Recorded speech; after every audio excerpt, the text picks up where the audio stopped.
श्रमण संस्कृति के कुंद कुंद स्वामी की परंपरा के संवाहक परम पूज्य गुरुदेव आचार्य विद्यासागर महाराज 56 वर्ष तक इस सारे जगत को क्या दिया।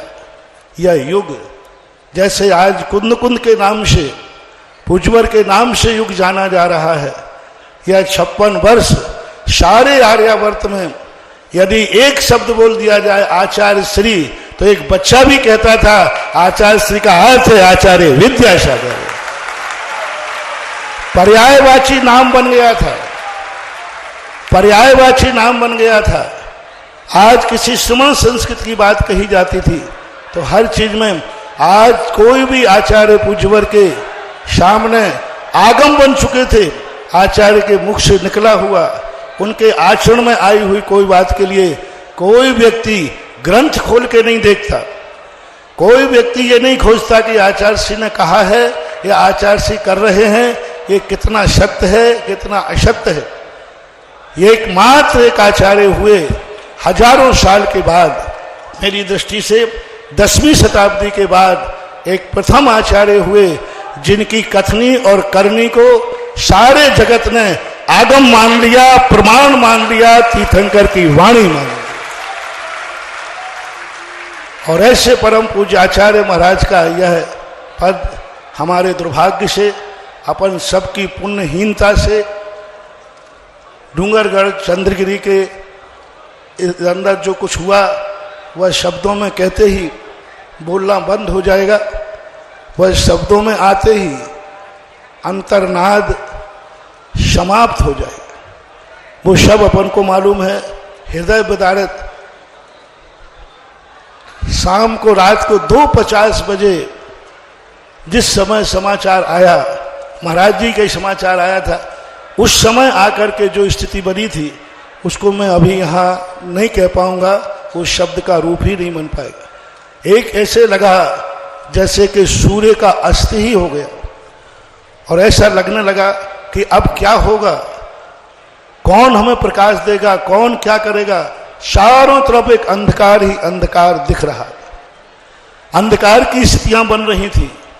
लेकिन उस अंधकार में आज जो कुछ भी कार्यक्रम हो रहा है, हमारे पूरे संघ के नायक, हमारे संघ के अग्रज पूज्य समय सागर महाराज जी, वो अपनी इच्छा से इस पद पर नहीं बैठ रहे, ना ये संघ बैठाल रहा है, ना समाज बैठाल रही है। पूज्य गुरुदेव का आदेश लेकर जो हमारे परम पूजनीय योग सागर महाराज, मैं 100 बार इनको प्रणाम करता हूँ, योग सागर महाराज को चरण स्पर्श करता हूँ कि ये वहाँ पहुँच गए तो कम से कम ये संदेशा हमें मिल गया, नहीं तो हम तो और अंधेरे में हो जाते, अंधकार में हो जाते। तो उसी परंपरा के अनुसार आज पूज्य गुरुदेव की आज्ञा, आदेश को हम लोगों ने, जब योग सागर महाराज जी ने कहा आचार्य श्री की भावना है कि आचार्य का पद का जो पदारोहण है यह पूरे संघ और निर्यापकों की सन्निधि में होना चाहिए। अभी वाचन भी किया है। इनके एक शब्द ने हम सब ने कितनी दूरी पर थे, सबके मन में एक ही भाव है, कोई दूरी नहीं है। जब आचार्य श्री ने यह कहा है कि सभी निर्यापक गण सभी मुनि और आर्यिका गण वहाँ उपस्थित हों, तब ये कार्यक्रम करना चाहिए। और आज आप सबको मालूम है सभी महाराज लोग कितनी दूरी दूरी से आए, मात्र एक आदेश पर कि सभी संघ वहाँ उपस्थित हो, उस समय इस कार्यक्रम को करना। ये आचार्य श्री का संदेश है। नियम सागर महाराज जी, वीर सागर और भी सारे महाराज कितनी दूर दूर से आए। इनकी स्थितियां देखो, पर 13 जो मात्र आचार्य श्री आज जो अपन सब इकट्ठे हुए हैं, पूज्य आचार्य श्री का वही आगाज, शंखनाद, विश्वास उन्होंने कैसे कह दिया। वही कह देते कि एक समय सागर जी को आचार्य पद पर मेरी समाधि के बाद बैठाल देना। उन्होंने कहा नहीं, पूरी संघ की उपस्थिति में बैठा लेना।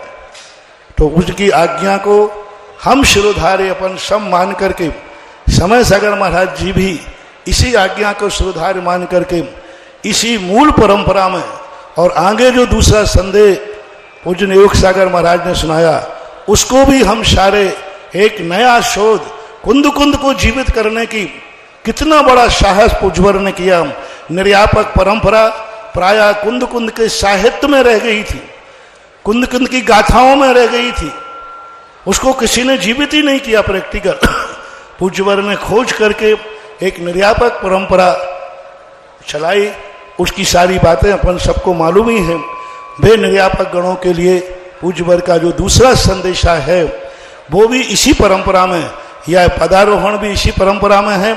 निर्यापक गण भी जो भी शिक्षा दीक्षा देंगे, संघ का विस्तार करेंगे, भव्य जीवों को मोक्ष मार्ग में लाएंगे, वे भी इसी परंपरा के अंतर्गत वो अपना निर्वाह करेंगे और इसी परंपरा के वो संवाहक बनेंगे। ऐसी पूज्यवर की जो भावना है, जितने भी लोग और हम मुनि संघ जितने भी हैं सब इसी परंपरा के एक अंश हैं, इसी परंपरा से हम लोग चल रहे हैं और भविष्य में चलेंगे। जो कुछ भी आचार्य के ये दोनों संदेशों के लिए हमें इस गुरु परंपरा के अंतर्गत बोलने को कहा, ये दोनों अंग इसी परंपरा के अंतर्गत, जो परंपरा हमने बोली इसी परंपरा के अंतर्गत समाहित हैं। और इसके लिए सारी समाज, सारा संघ कटिबद्ध रहे। आचार्य श्री हमारे पास नहीं रहे, लेकिन उनके आदेश हमें ऐसे मान होना चाहिए जैसे साक्षात गुरु महाराज हमें आदेश दे रहे हैं। और ये दोनों आदेशों को अपन स्वीकार करते हैं और अपन सब इसी गुरुआवली के अंतर्गत समाहित होते हैं। मघ शुक्लाष्टमी मंगलवार, बसंत ऋतु, पुष्य नक्षत्र, वीर निर्माण संवत 2550, विक्रम संवत 2081 के पावन अवसर पर स्थिर योग सर्वार्थ सिद्धि योग में 16 अप्रैल 2024 को पदासीन होकर जिन शासन की वृद्धि करते हुए धर्म समाज